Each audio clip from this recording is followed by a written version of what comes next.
दूसरी तरफ डाका पड़ गया, डाका पड़ गया। अब वो डाकू लूट ले गए। पहले कोई इतनी व्यवस्थाएं थी नहीं, डाकू जो आ जाते थे लूट ले जाते थे। तो उनमें से लाउड स्पीकर की आवाज चल रही थी सत्संग की। रात के समय तो आवाज वैसे भी बुलंद हो जाती है। रात को महाराज जी का सत्संग चल रहा था, आवाज पहुंची रही थी। तो एक उसमें सरदार था, उसमें जो डाकू था उसका नाम था सीताराम, और उसके कानों में आवाज पड़ी और तो कहने लगे, आ गए मेरे बेटा सीताराम, आ गए। हाँ रखना, आंखों से अश्रुधारा फूट पड़ी। वो डाकू था, गलत संगत में पड़ गया था। ध्यान रखना, इंसान कोई अच्छा बुरा नहीं होता, उनकी सोहबत संगत अच्छी बुरी होती है। चरणों में गिर करके फूट फूट के रोया, बिलक बिलक के रोया और कहा कि महाराज जी मेरे लिए जीवन में भी कोई आस हो सकती है। तो महाराज संत कृपाल सिंह महाराज क्या कहने लगे, मेरे बेटा प्रिय सीताराम, तेरे लिए ही तो मैं यहाँ आया, तेरे लिए ही तो यहाँ आया, सत्संग लगाया। ऐसे ही गांव गांव जहां जहां सत्संग हो रहे हैं, ध्यान रखना, हमें तो निमित्त मात्र बनना है। तो अब तो कोई चिंता की बात नहीं, एक पैसे का खर्च नहीं, बिल्कुल भी कोई खर्चा करने की जरूरत नहीं। जब खर्चा करो तब अपने हिसाब से सत्संग करवाना। अभी महाराज जी का पैगाम आया है, तो हम लिस्ट है जल्दी से जल्दी अपने मोबाइल नंबर सहित अपने मायके, अपने माता पिता के घर, अपने ससुराल में, अरे बहन बेटी तो दो जगह तो पक्के ही सत्संग हो जाएंगे, एक जगह ससुराल में, एक जगह पियर में, अपने माँ बाप के यहाँ। ध्यान रखना, तो कितनी खुशी की बात है। तो हमें और मेरे भाइयों से, बुजुर्गों से सबसे प्रार्थना है कि इस पैगाम को और आगे तक ले जाएं, जिससे उन आत्माओं तक पहुंचे महाराज जी का संदेश कि जो बहुत दुखी है। ध्यान रखना, जब हमारे सिर पे अहंकार होता है तब हम नहीं समझते, और जैसे हम मुसीबत में घिर जाएंगे तो हमें राम ही याद आएंगे, हमें परमात्मा ही याद आएंगे, दूसरा कोई नहीं आएगा। अभी जब तक हम मद में भरे हुए हैं, रोटी कपड़ा और मकान सारी चीजें बेहतर हैं, तो हम क्यों प्रभु के पास जाएं, हम क्यों संतों के पास जाएं। लेकिन जब मुसीबत में घिर जाएंगे, ध्यान रखना, घर वाले भी हमसे नफरत करने लगेंगे, तब कहेंगे हाय अब कहां जाएं हे परमात्मा, अब कहां जाएं। परिवार, ध्यान रखना, उनका साथ देता है जो अपने लिए कुछ करते हैं, नहीं तो हमें ये बातें सुनने को मिलेंगी, आपने हमारे लिए करो तो करो कहा। ध्यान रखना, ये लड़के कहते हैं आपने हमारे लिए क्या किया है। ये कौन कहलवाता है, प्रभु कहलवाते हैं।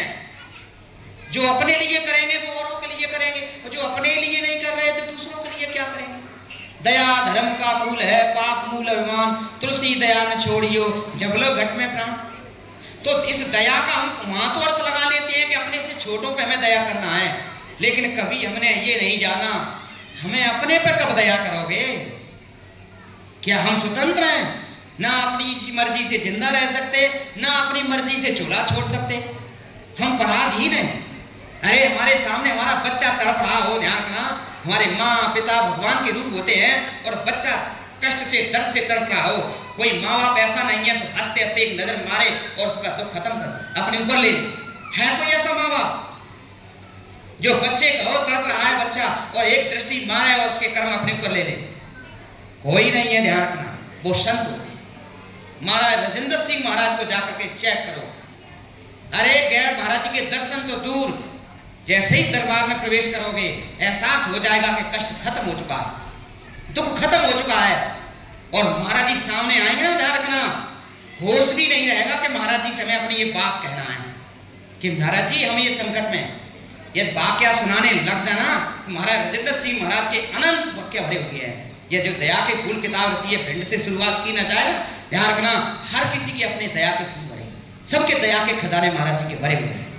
संत वो हैं जो हंसते हंसते जहर पी लें। ध्यान रखना, जब भगवान शिव जी के बारे में बताया जाता है, वो कौन थे, अपने समय के संत थे, महात्मा थे, कौन जानता था उन्हें। और बताया जाता है कि जब अमृत जो समुद्र से सब चीजें निकली ले गए, सब देवी देवता जिनको जो चाहिए ले गए, और जब विष आया तो सब पीछे खड़े हो गए, सब पीछे हट गए, कोई नजदीक आने के लिए तैयार नहीं था, विष के लिए कोई नहीं आया।